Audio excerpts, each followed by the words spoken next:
Of course, they wheel in a weird creature, and I'm like, "What is this thing?" So they bring So these I'm, creatures like, in, studying this. and the creatures are like, you see them, and they're hard to focus in on, and they keep like shifting around as far as what they, where they look like they are, and they have this trainer comes out. He looks bizarre. Oh. He is this black leather with it looks like little skull studs along the sides. Oh, that's comforting. And Badass. he's got what looks like almost like two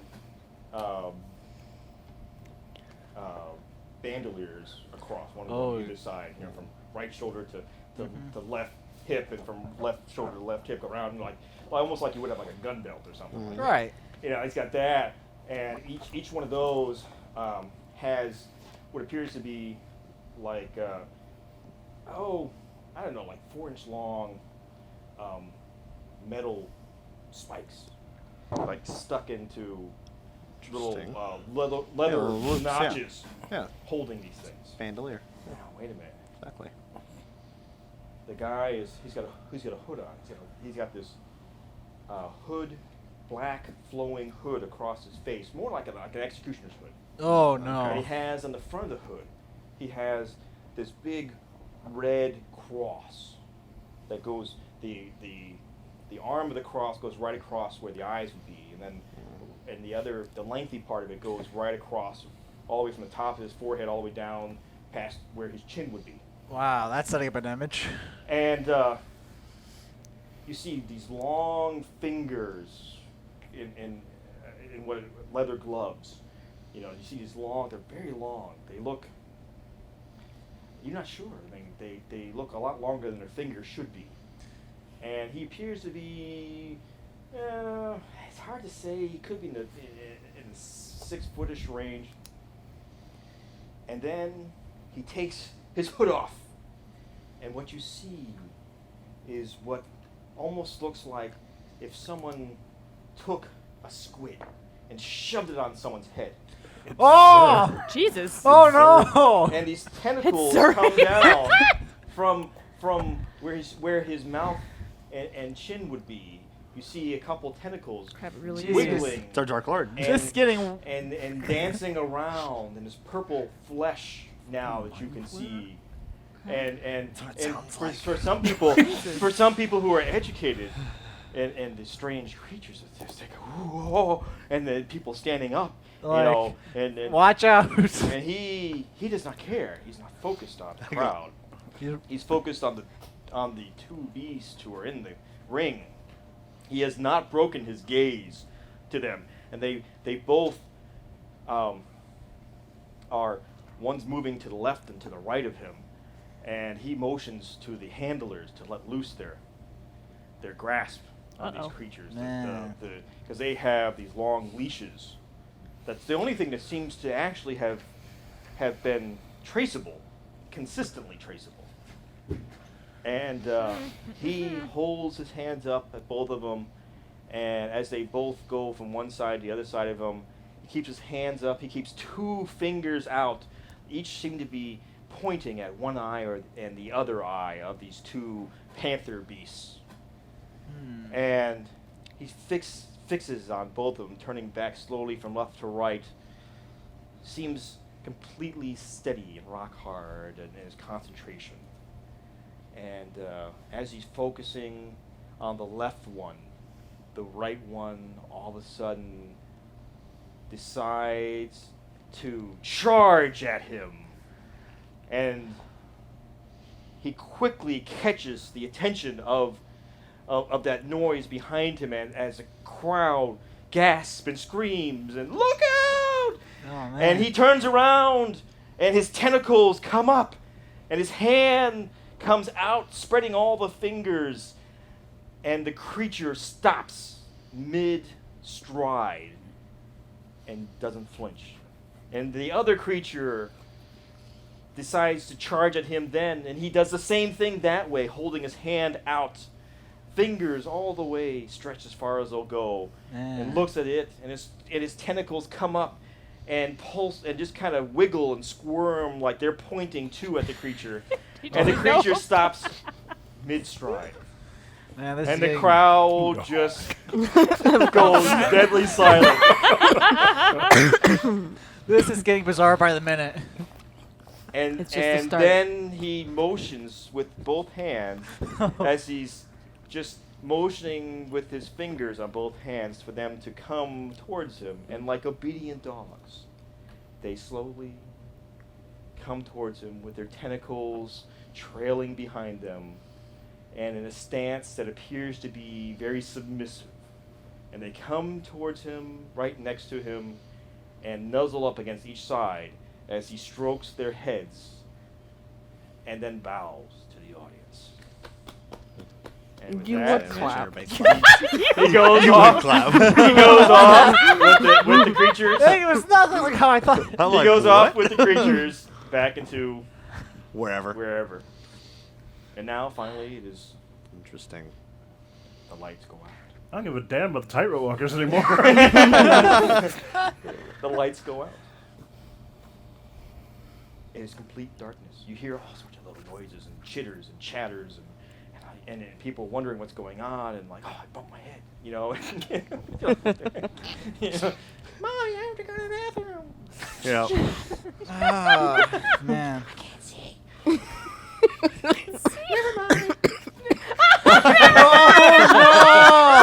No! No, Timmy! That's awesome. But Oh my there are goodness. some people who can see what's going on. Not eyes as a blind. For those of you that can, God, I what see. you see in the utter darkness, With my elfin eyes. in the darkness is that you happen to notice, and those who do have low light vision could see this as well, because there is a hole at the top, the center mast of this Yeah. tent, which lets in some light, and you happen to notice that there is it looks like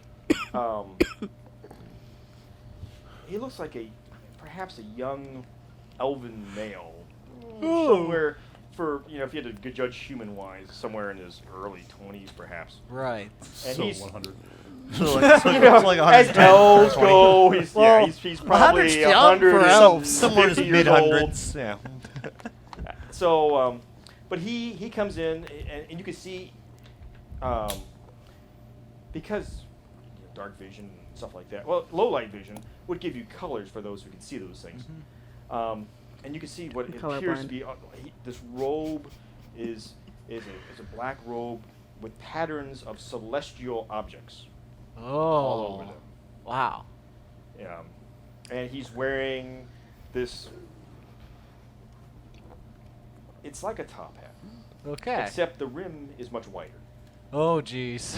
So Sombrero.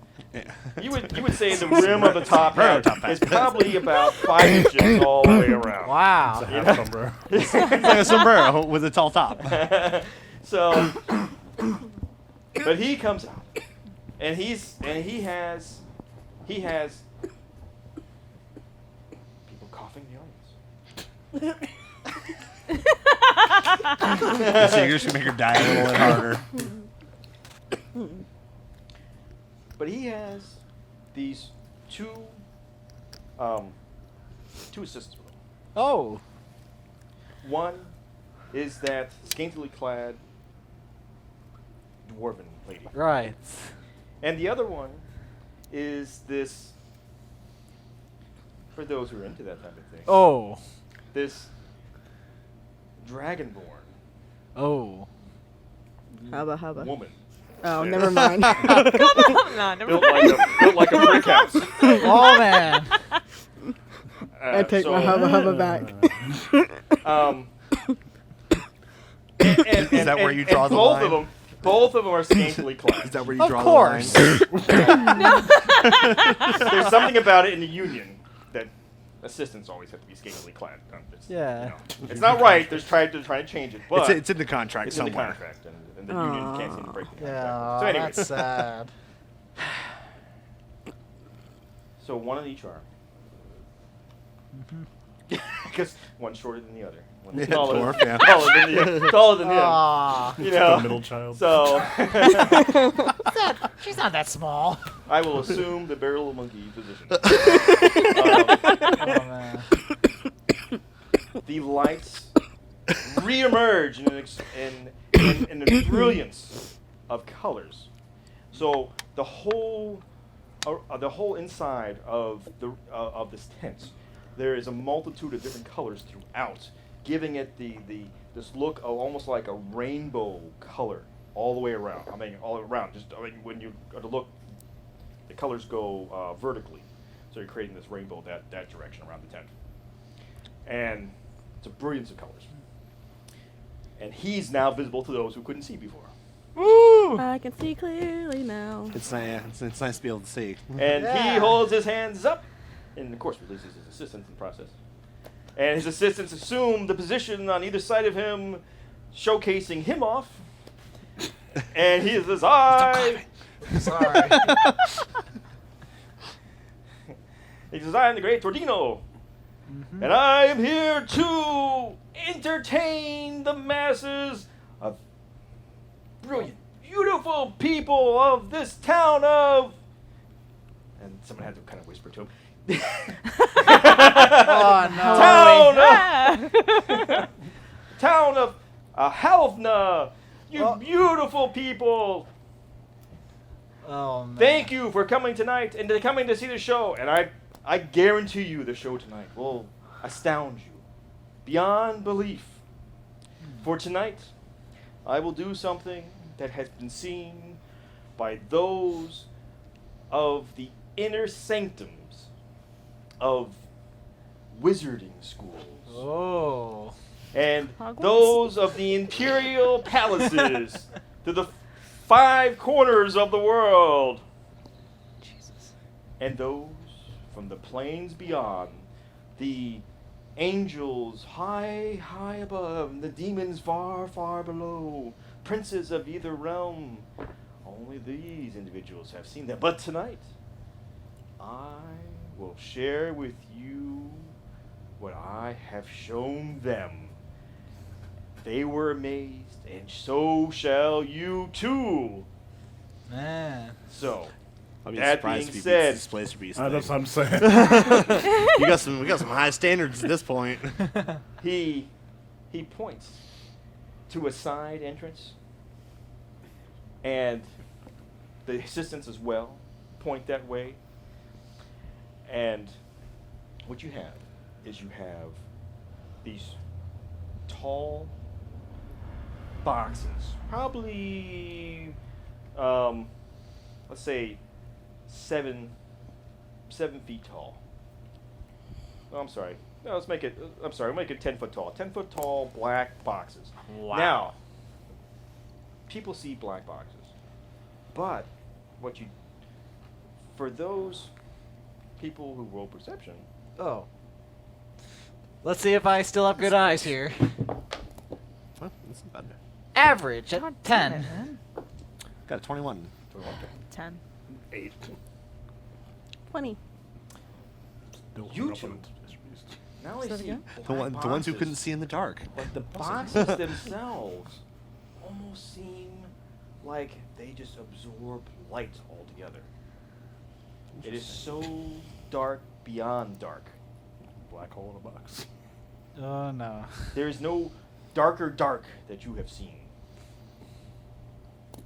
It's pretty dark in here. There's not even reflection of light of any sort coming off the boxes. It's a wow. Vanta box. How are we able to see these? It's the blackest black that ever There been. are 5 boxes that come in, 10 foot tall, and say about 3 foot wide, 3 foot deepish. So, and they're standing upright, and they're wheeled out, and they only stand about, say, 6 inches off the ground, and brings them out. And he says, these boxes, these magical boxes, contain immense power I don't trust it. What's in the that box? only the few Oh no. can wield. What's in the box, you ask? You would ask that. He places his hand on the box. What does the box The say? box looks like a lid opens on the outside, on one of the sides, thus showing what appears to be just a normal wooden box on the inside. It's a mimic. Weird. Wow, that was anticlimactic. He says, Just a start. he says, these boxes will change utterly the position and composition of anyone who stands inside. Yep, no. Oh. I've seen the fly, hell no. Yeah. Got it. View through spaces and have you experience things beyond Hey, what up? contemplation. You always lost. Go in there. Damn. Damn. Stop. Suddenly, a young wood elf wanders onto stage. He says, You already lost. No, I found already. Jeez. those who have Once entered the lost, always boxes found. have come forth on the other side with untold riches, beauty, power. They are kings and queens from all corners of the world. Oh man. I call This these be appealing to you. my boxes of power. And tonight, for 5 lucky individuals, Oh no. crap. lucky volunteers, Oh crap. This is where it happens. I will show you the magic, the power, the awesomeness We're all of the down. boxes. So do we just hand over the sheets now? How does that work? I will send my assistants out Oh crap. to Oh, God. for looking for volunteers. Of course. We all like polymorph into someone else. And I'm done. Do I know magic? Do I know magic? Shit. Magic. All right. These assistants come out. They're looking around the crowd and everything else, and you got some people going, "Not me, not me, not me," and you got people going, "Ooh, ooh, ooh, my husband." That's me. Yeah, I can see that. Yeah. I can see that. You go to this place. Where was that feed the tiger sign? and they're like looking around and they're like, and they go, you way back there. Of course, you way Oh. back there. You Way look back like there. someone who needs Claps at everything. That guy. Come with me. And you have Definitely that guy. you have this just absolutely just skimpily clad. It looks like this one Like, is a half elven assistant. Yeah, me. Comes over there and sticks her hand out. Please come with me, please. Oh, thank you for volunteering. Come on. And they're like, please give us a clap. Yes, that's our first volunteer. Come on, let's encourage him. Yes. Everybody's clapping and of course I cheering and pushing you along. Person over here like, We'll "You miss see you." And they bring you up, right?